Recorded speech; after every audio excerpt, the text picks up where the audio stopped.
భార్య తన భర్త ముందే ఓనర్ని పెళ్లి చేసుకుంటుంది.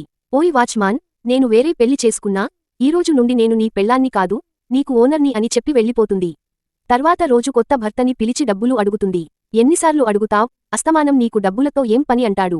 కొంచెం పర్సనల్ ఖర్చులు ఉన్నాయి అంటుంది. నీ పర్సనల్ ఖర్చులకి డబ్బులు ఇవ్వటానికి నాకు వేరే పనేం లేదనుకుంటున్నావా? ఏదో కొన్ని రోజులు ఎంజాయ్ చేద్దామని పెళ్లి చేసుకుంటే ఇది నన్ను వాడుకుంటుంది.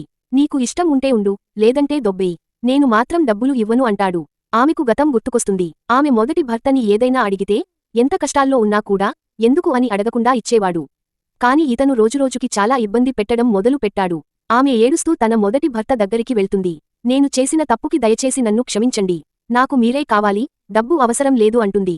తర్వాత ఏం జరిగిందో చూసేముందు మందుని బ్యాన్ చెయ్యటం వల్ల ఉపయోగం ఉంటుంది అని నమ్మేవాళ్లు వీడియోకి లైక్ చేసి ఎలాంటి మార్పులు వస్తాయో కామెంట్స్లో చెప్పండి.